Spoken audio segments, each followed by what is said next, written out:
I mean, it better not be 2.5 months of it. Tour starts in a month and the season starts in less than two.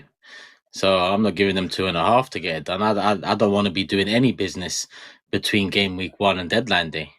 That should be ideal, no? Completely agree. But do you know who you support? Of course I do. Of course I do. But I think this year on the cards, there's been nowhere to hide. Last window, the window before that, this window now, the fixture list has come out. It's a strong start to the season.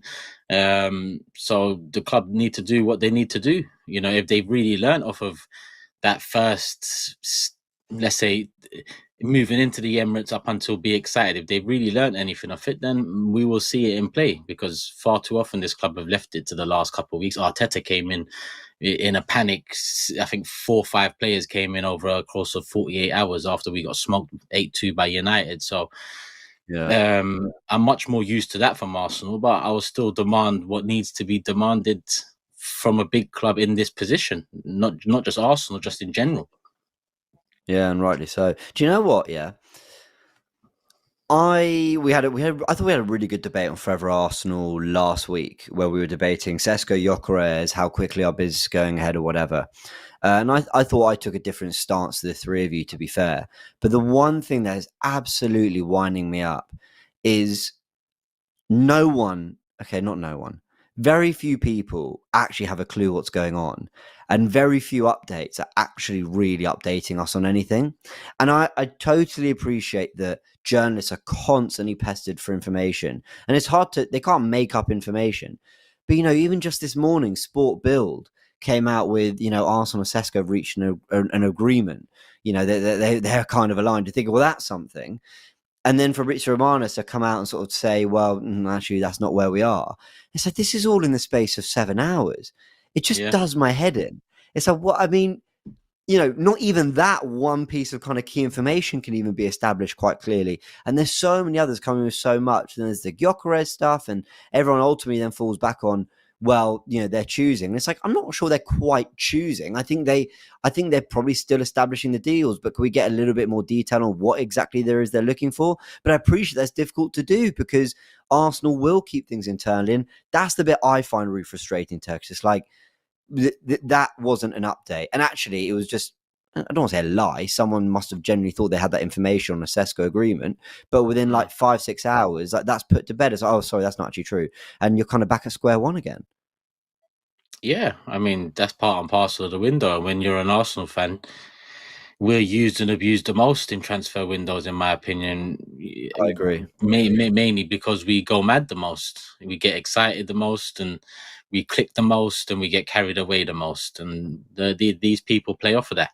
The Sesko agent stuff was semi-interesting. I know it's not really the biggest of updates, but I mean, I guess he used his words quite specifically, mentioning special project, special club, and whatnot, but at the same time saying we're not going to, force Leipzig's hand. So I don't know. I mean, how did that sit with you?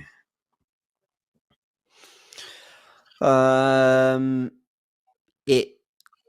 you know what? I don't know why. It struck me. I have no idea who his agent is. I know nothing of his character, his personality, or anything like that. It struck me as almost like the anti-Gyokeres approach, where the Gyokeres thing has got really quite public with the president getting involved, and Gyokeres' stance, even had to post something on Instagram. It almost struck as like we'll do this the right way. I don't know why. I don't know if maybe they're just trying to be fair people, fair to Leipzig. I mean, they literally signed a new contract with Leipzig a year ago. It's not like they've got all the strength in this negotiation. But it did strike me as a little bit like a week on from the Gyokeres drama.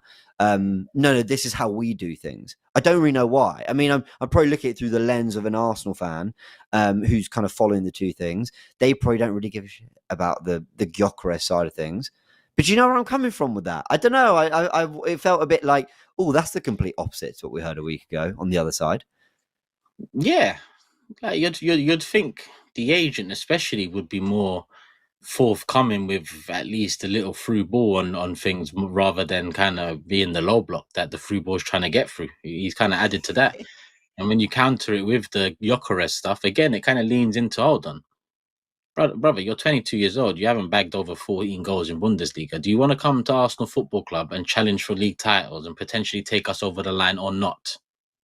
Like, it's like, what are we doing here? So the agent coming out with those words, I mean, it doesn't really. I think we want Sesko more, right? I think it's that's not breaking news, is it? It seems that we're leaning more to that, but surely by now, especially when you consider the first point of contact was 12 months ago at the very least, surely by now the agent should know the MO, and the MO is he's going to join Arsenal, or he wants to join Arsenal, or Arsenal are interested and we're discussing. The quote to me just came across very, like you said, anti. In terms of Gyökeres, the agent stuff, opened arms, there's a through ball there. Are we going to finish it? This quote comes out and it's kind of like, well, are we even going to get through the back line?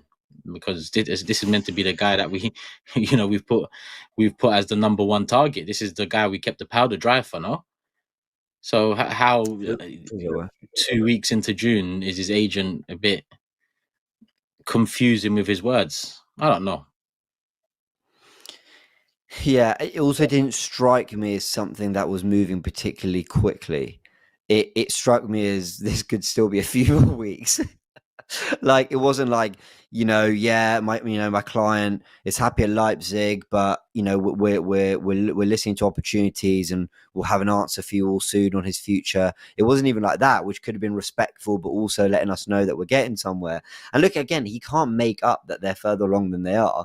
I would just like them to be further along than they are with either player. I mean, I know it's June 18th and only a week ago I was preaching patience, but I'm like, I mean it more from the perspective of the whole window. I mean, there's only so long this particular saga between these two players can go on.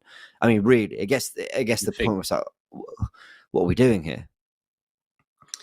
Well, you'd think, but it can drag. My problem with it is, I think we can say pretty confidently, will the strikers not coming in before 1st of July? Because we know, even from the first bid, it's going to take us a couple of weeks going off, the history of Arsenal in the transfer window. And again, I've said 4 weeks away from pre-season, so really we've got 2 weeks to kind of get in, and it's not just a striker we need.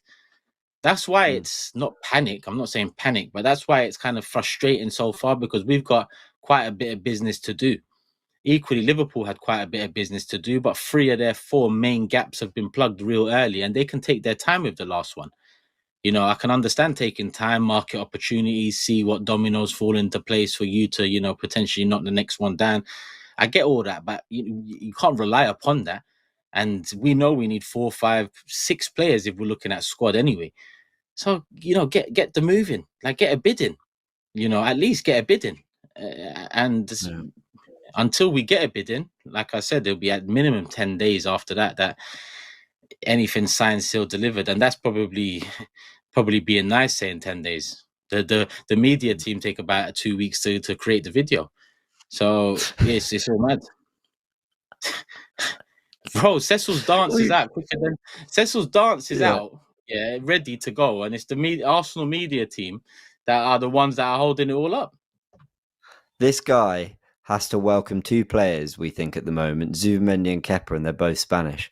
So what he's going to come up with, having already probably rinsed his... welcome Kepa. We have to. I'm vetoing that, or whatever it's called. We are not welcoming Kepa. Just let him back door.